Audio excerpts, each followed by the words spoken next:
What's going on, people? We are Tottenham TV, back here for yet another Tottenham update. We've got some injury updates and some transfer speculation to get through today, so let's get straight into it, starting with the Micky van de Ven injury update from Paul O'Keefe.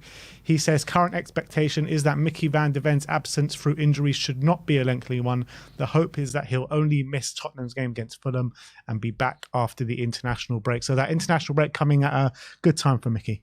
Yeah, it's really great news. Obviously, I think Matt Law said earlier in the day that he had the scan today and Spurs should learn officially the extent like in the next 24 hours. But obviously, Paul O'Keefe usually has the inside track on these things. So it's really positive if that is the case, because obviously when he's hobbled off just after half time, it was a weird one because in the Villa game, I don't know if you saw it on TV, but Dragusin was doing a warm-up at half-time, like by himself. No, I didn't see that. So he was like doing like an extensive warm-up by himself. So I was wondering, okay, what's going on? Is he ready to come on? And obviously Van de Ven comes out for the second half and then he comes off like very quickly after. Maybe he felt something before the break. But if that was the case, why not take him off straight away? It's a bit of a strange one. So I do wonder whether they were preparing for something to happen on that case. But anyway, Dragusin obviously came on and did really well. So look, Dragusin's going to have his first start, it looks like, against Fulham this weekend, and I'm excited for him because I thought he did really well against Aston Villa, and I've got no worries about him missing this game, although Fulham's a really, really important game now after that win against Villa.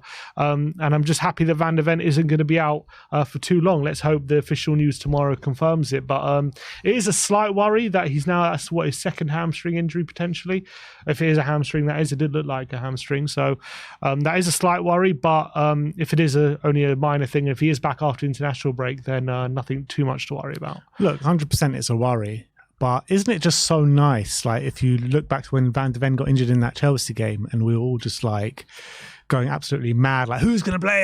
Dyer's back in, Davis. And like now we've got Dragusin there. It's just like we're all a bit more calmer about the situation. Yeah, I think it's nothing to panic or worry about because thankfully we saw Dragusin for a prolonged period on the weekend and he performed very, very well. Not only did he perform well, but he just looked very confident and assured that he just slotted right in. There were no nervy moments really from him during the game, and he looked confident enough to like play some passes forward. He wasn't just keeping it safe as well, which was really great. So I'll be interested to see how he performs when he starts a game. But really, it's a chance for him to show what he's able to do. Absolutely. And on Dragusin, his agent Florent Manea has been talking, and he says they have a well laid out plan for him. Obviously, he's talking about Tottenham.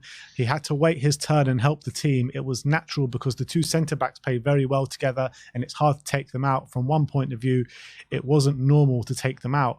I was talking to someone at the club, and he told me that he's training exceptionally well. You can't blame him. Training is like a match for Radu. That's what we've been aiming for years. The way you train is the way you play. And like you said before, he's going to get his big break now. Yeah, and I think it's important for him to not have gotten too impatient, which it seems is the case, because with Van de Ven and Romero there, as his agent has pointed out, it was always going to be very difficult to kind of displace one of those, two of the best centre-backs on current form in the Premier League. One World Cup winner and one in Van de Ven who's been one of the stars of the Premier League in centre-back. So it was never going to be the case if they were fit, he was going to just come straight in. But I'm glad that he's understood that and he hasn't thrown his toys out the pram, and when he has gotten his chance, like he did on the weekend, showed what he's capable of.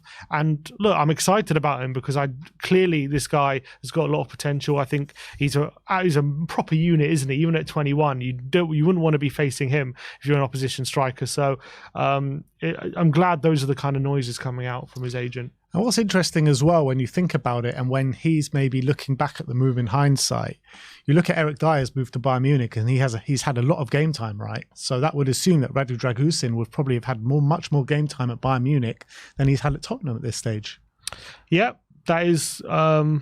That is a point, and maybe I don't know if he's regretting it. I mean, it's only in the short term. Maybe you could argue he would have had more game time at Bayern Munich, but I think at Tottenham it's a happier camp as well. You know, you look at what things are happening at Bayern. Tuchel's on his way out. Is that the environment you want to develop in, where people are unhappy? There's factions in the camp and stuff like that. It's already confirmed that Tuchel's leaving. Where at Tottenham there seems to be a long-term vision and a plan and a set way of playing. And for a young player like Dragusin, that's probably going to be a better place to develop. No, I'm not. I don't think that he's having regrets or anything like that. But what I'm saying is that he would have had more minutes at Bayern Munich, but he seems very happy with his decision and very happy at Tottenham. And that just shows in the direction that Tottenham are going in. Let's talk about some potential transfer news now. And this is not really transfer news, but you can take of this what you will. This is on Eberechi Eze. Tom Ulner of The Athletic said that it was interesting to me that Eze and his entourage basically had a full box to themselves at Tottenham last week. I don't know if that's entirely normal for an opposition player to have a whole suite of their friends and family and presumably a couple of agents. I know Eze belongs to Base, who are an agency that are very well connected with Spurs, but I did wonder if there was a bit of wooing going on there. I wonder if they gave Eze and his pack a very nice day out at the Tottenham Hotspur Stadium in anticipation for something in the summer. Well, keep your eye on that one. We did bring to light, the Sonny and players going up to Eze and Maddison as well, being really friendly with him and giving him big hugs and stuff like that after the game.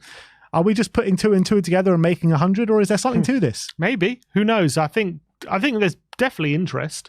Who wouldn't be interested in a player like Eze? I'm sure Tottenham, knowing he's a homegrown player, he's a player who would fit right in with how we want to play. He's such an exciting talent as well. I'm a massive fan of Eberechi Eze. I think he'd be brilliant for Tottenham. Obviously, he would be probably fairly expensive, but I think he would be a top signing. There's a lot of reported interest from teams like Man City, I think, in the summer. So clearly he's going to be in demand.